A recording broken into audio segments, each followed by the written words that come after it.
E a Polícia Federal teve acesso às mensagens que os militares mandaram uns para os outros depois dessa reunião, falando assim, mas que ordem é essa? Ah, é a ordem do... Eles têm um nome... DG, que é diretor-geral. Isso. Ordem do DG. Mas para pegar... Então, assim, as mensagens também já indicando... Então, assim, tem indícios fortes que isso de fato aconteceu. Porque a gente já imaginava que tinha acontecido, mas que tivesse provas, agora são indícios fortes, né? Até porque prenderam o cara, né? Uhum. E, teoricamente, você não pode prender se não tá em flagrante prova, e tal. Né? Se não tá... Mas... Segundo também a decisão lá do ministro Alexandre de Moraes, ele poderia atrapalhar nas investigações, tal. Tanto é que eles ouviram, acho que 47 militares ao mesmo tempo, para saber se ele... para saber a história, antes de ter uma interferência externa no depoimento. Assim, você viu o tamanho da burrice desses caras? Não, fala. O bom é que você já é direto, né? Não, mas não é, gente, assim, olha a sucessão de absurdos que esses caras fizeram para tentar se reeleger, assim. Pega todo o histórico de coisas malucas que esses caras fizeram, de atrapalhar, de corrupção, né? Todo aquele monte de dinheiro. Vai ver como é que tá a Caixa Econômica agora, né? Depois, aquele monte de dinheiro.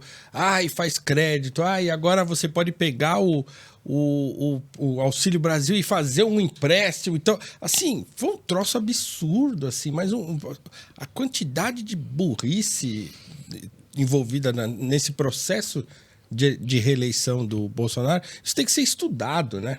Tem que ser estudado e tem que ser feito depois um filme de comédia desse negócio, porque, meu Deus do céu, assim... E esse outro caso, assim, tava muito na cara. Tem aquele videozinho que circulou no dia da eleição de dois sujeitos lá no interior da Bahia, eu acho, que eles estavam indo votar a pé. Aí o sujeito fala assim, aê, Bolsonaro, urubu, tamo indo votar. E ele fala, filmando assim, ó. Se vocês procurarem aí, deve estar pelas redes sociais ainda. O sujeito fala isso aí, Bolsonaro, urubu. Tá mandando parar os eleitores do Lula, tamo indo votar a pé. E dois caras assim, e eles indo votar a pé, porque disse que a polícia tava parando todo mundo. Eles falam, não, vamos a pé, vamos andar não sei quantos quilômetros, mas vamos votar em Lula. Aí, urubu, chama o Bolsonaro. Não, a prova é aqueles caras lá, tem que chamar aqueles caras para depor. E o incentivo, né, durante a campanha do presidente Lula agora, né, do partido, enfim, da frente ampla lá, para os eleitores, principalmente do Nordeste, irem votar, ajudou, inclusive, o nível, não é nível, mas enfim, a taxa de... A taxa de como é que fala? Abstenção?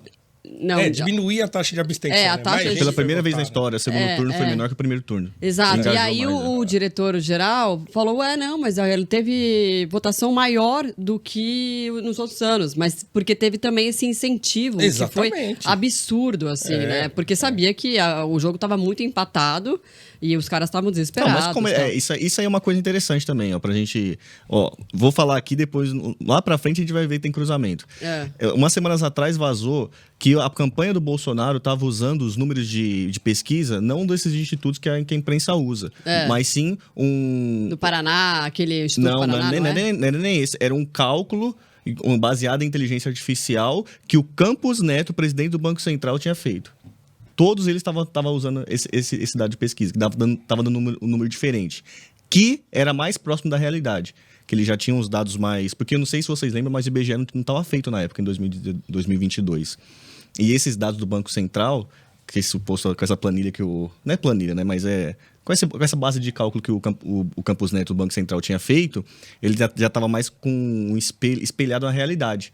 Então, ele estava usando essa planilha. Então, esse foi o desespero, né? Inclusive, dizem, a notícia era que a planilha também foi cedida por Tarcísio. Mas o Campos Neto é um dado que tinha lá do Banco Central. E aí eles usaram esses dados, é isso? Não tem nada a ver, ele não pegou e sacou uma pesquisa. Assim, não sacou uma pesquisa, né? Era assim, ó, o IBGE não estava feito, o IBGE estava muito defasado. Só que o Banco Central tem uns dados mais atualizados. O pessoal, a equipe do Campos Neto, acabou fazendo um sistema para medir, para fazer uma amostra, mais eficiente do que... Usavam outro modelo. E aí eles estavam usando essa planilha. Eles estavam usando essa base de dados. Que já mostrava a vantagem. Que já mostrava que estava muito perto. Tanto é que essas ações da PRGE... E por que eu acredito nisso? Primeiro que, né, saiu aí, era muito legal. Depois vazou o negócio do Campos Neto no grupo do WhatsApp. Vazou todos aqueles negócios. A gente sabe desse histórico do Campos Neto. E... O Bolsonaro, ele fez várias ações nessa da PRF, ele fez várias ações, porque quando ele foi pra Bahia, o Anderson Torres, ele foi tentar falar com a PF não abraçou a ideia dele, falou, não posso fazer isso, né? Deixou ele pra lá, falou, só mais um doido contando história aqui, e aí eles foram lá pra Polícia Rodoviária Federal. E aí, você pode ver que tem várias ações, não é só no Nordeste que tem ações. Aqui em São Paulo também teve ações, Sudeste, Sul também teve ações.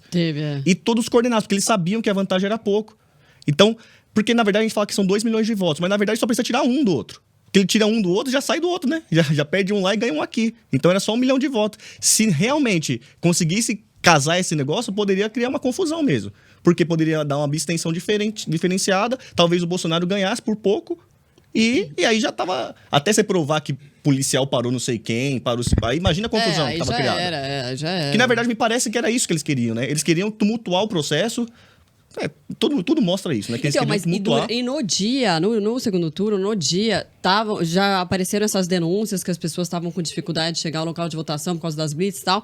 E aí teve uma decisão, se não me engano, do ministro Alexandre de Moraes, que naquele dia falou, vamos parar aí com essas operações. No meio do dia não é pra ter blitz. E não é pra ter blitz, não é? Ah, então... Isso, e ele que foi preso agora, eu esqueci o nome do Silvinei. Silvinei que foi preso, ele foi preso, um dos motivos principais foi o desse, porque descumpriu uma ordem judicial da Suprema Corte, na verdade o TSE, no caso. Ele descumpriu, né? Eles demoraram.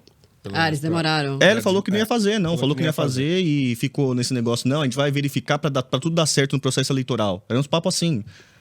Não, e aí até surgiu aquela dúvida, será que vai estender, adiar, né, o final da votação em 2 horas e tal?